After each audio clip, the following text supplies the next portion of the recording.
মতন। একটু জোরে কথা বলতে হবে আপু, কেমন আছেন? আল্লাহ রাখছে কোনো মতন। আল্লাহ রাখছে। তো দিনকাল কেমন যাচ্ছে আপু? দিনকাল তো কষ্ট যাইতেছে। কষ্ট হয়ে যাচ্ছে। তো শীত কেমন লাগতেছে আপু? শীতের ঠেলা তো চাদরই গায়ে দিয়ে আইছি। শীতের কি প্রচুর ঠেলা না? অনেক ঠেলা শীতের। একদম মানে এজন্যই তো আপনি সুন্দর করে এত মানে একদম সোয়েটার মোয়েটার পরে আসছেন। চাদর গায়ে দিয়ে আইছি কি তো করব। রসের পিঠা কি খাইছেন শীতে?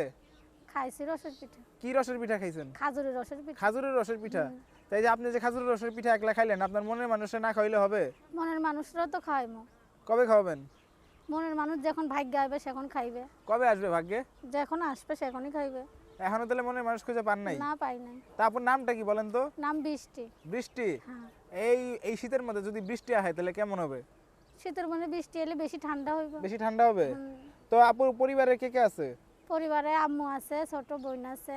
ছোট বোন আছে, আম্মু আছে। তো সংসার চালায় কি আপু? সংসার আমিই চালাই। আপনিই চালান? তাই? তো কি করেন সংসার চালানোর জন্য? সংসার চালানোর জন্য সেলাই মেশিনে কাজ করি। সেলাই মেশিনে কাজ করেন? মানুষের বাসায় কাজ করেন না? মানুষের বাসায় তো সেলাই মেশিনে কাজ করি। ধরো আমার সেলাই মেশিনটা তো আমার আম্মু অসুস্থ হওয়ার পর থেকে সেলাই মেশিনটা বিক্রি করে দিছি। আচ্ছা। তারপর থেকে ধরো মানুষের মেশিনে কাজ করি। একটা জামা সিলাইলে দুই ভাগ উনিলে এক ভাগ আমারে দেয়। আচ্ছা। এই যে মানুষের বাসায় যে কাজে যান, এই যে জোয়ান ছেলেগুলো থাকে, বিরক্ত করে না? না, বিরক্ত করবো কেন? জোয়ান ছেলের বাসায় কি কাজে যায়? সেলাই মেশিন তো মেয়ে ছেলেরাই চালায়। আচ্ছা। প্রেম করছেন জীবনে কখনো? না, প্রেম করি নাই। প্রেম করেন নাই? না। তাহলে কেমনে কি এত সুন্দর একটা মেয়ে প্রেম করেন না, এটা কি সত্যি কথা? এটাই সত্যি কথা, প্রেম করার সময় তো পাই নাই। প্রেম করার সময় পান নাই? সংসারে চাপে থাকলে কি প্রেম করা হয়? সংসারের চাপে, কাজের চাপে প্রেম করতে পারেন না, তাই না? না, প্রেম করতে প্রেমের অফার তো পাইছেন অনেক, তাই না? প্রেমের অভাব তো পাওয়াই যায়। কতগুলা পাইছেন? পাইছি, পাইলে কি হইব? কতগুলা পাইছেন মনে আছে? মনে নাই। মনে নাই? তার মানে অনেকগুলা পাইছেন। পাইছি। আচ্ছা। তো রাতে কি ক্রিম লাগান? রাতে কি ক্রিম লাগান?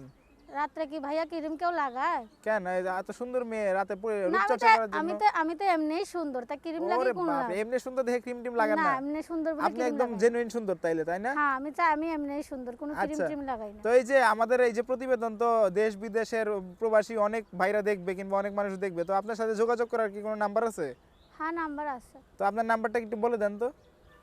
নাম্বার কি মুখস্থ আছে? না ভাইয়া, মুখস্থ নাই। তো মুখস্থ নাই, তো আমি কি বলে দিব একটু দর্শকদের উদ্দেশ্যে? হ্যাঁ ভাইয়া, বলে দাও। তো সুপ্রিয় দর্শক, ওনার নাম্বারটা হচ্ছে 0192724784।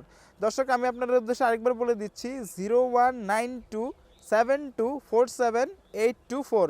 এটি হচ্ছে এই সুন্দরী আপুর নাম্বার। এই সুন্দরী আপুর সাথে এই নাম্বারে যোগাযোগ করলে আপনারা যোগাযোগ করতে পারবেন। তো আপু, নাম্বারটা কি সবসময় খোলা থাকবে না বন্ধ থাকবে? না ভাইয়া, নাম্বারটা খোলাই থাকে। কখন আপনারা ফোন দিলে পাওয়া যাবে আপু? সব সময় ফোন দিলে পাইবা, কি বেশি রাত হয়ে গেলে তো ঘুমায় পড়বো, এখন কি করে ধরবো? কেন বেশি রাত হলে পাওয়া যাবে না কেন? রাত জেগে প্রেম করতে তো মজা। না, রাত জেগে প্রেম করা যায় যদি আমার দায়িত্ব নেই, আমার পাশে থাকে, তার সাথে তো সারা রাতে জাগা যায়। যদি কেউ আপনার দায়িত্ব নিতে চায়, রাত জেগে প্রেম করতে চায়, আপনার সাথে করবেন? হ্যাঁ, করবোই তো, করবো না কেন? তার সাথে তো সারা জীবনই তো প্রেম করতে হইব, আর রাতের ব্যাপার। ও, রাতের ব্যাপার। সে যদি পার্কে নিয়ে যেতে চায়, ঘুরতে যাবেন? সে যেখানে নিয়ে যাবে সেখানেই যাইব। যেখানে নিয়ে যাবে সেখানেই যাবেন? সেখানেই যাইব। তো তার কি কি গুণ থাকতে হবে একটু বলেন তো। হ্যাঁ, তার কি কি গুণ থাকা লাগবে? তার মনটা ভালো থাকলেই হবে, সে মিথ্যা কথা না বললেই হবে। মন ভালো থাকতে হবে, মিথ্যা কথা না বললেই হবে। হ্যাঁ। তো কি গৃহস্থ ছেলে বিয়ে করবেন নাকি মানে চাকরিজীবী ছেলে বিয়ে করবেন? এখন কপালে যেই ছেলে আছে সেই ছেলেই তো বিয়ে করতে হইব। সেই ছেলে বিয়ে করবেন? এখন গৃহস্থ না চাকরিজীবী আমি কি দেখাইছি? এখন আমার কপালে কি, তাও একটু ভালো স্বামী হইলে ভালো না? ও, ভালো স্বামী লাগবে। হ্যাঁ। আর যদি কপালে খারাপ পড়ে তাহলে কি করবেন? না, খারাপ স্বামী হইলে তো কষ্ট। কষ্ট? কষ্ট এখন যেরকম মার বাসায় কষ্ট করি, সেখানেও কষ্ট করতে হইব। আচ্ছা, এই যে প্রতিবেদনের একদম শেষ পর্যায়ে আমরা চলে আসছি, এখন আপনি আমাদের দর্শকদের উদ্দেশ্যে আপনার কিছু বলার আছে নাকি? বলার আছে, দর্শক ভাইরা যে যেখান থেকেই ফোন দিবেন, আমার একটু ভালো ভাষাই কইেন, খারাপ ভাষাকেও কইেন না। আচ্ছা সুপ্রিয় দর্শক, ওনাকে ফোন দিয়ে কেউ খারাপ ব্যবহার করবেন না। যদি কেউ উপকার করতে চান তাহলে ফোন দিবেন, ফোন দিয়ে বিরক্ত করবেন না। তো সবাই ভালো থাকবেন, দেখা হয়ে যাবে নতুন পর্বে। ততদিন পর্যন্ত সবাই ভালো থাকবেন। আল্লাহ হাফেজ।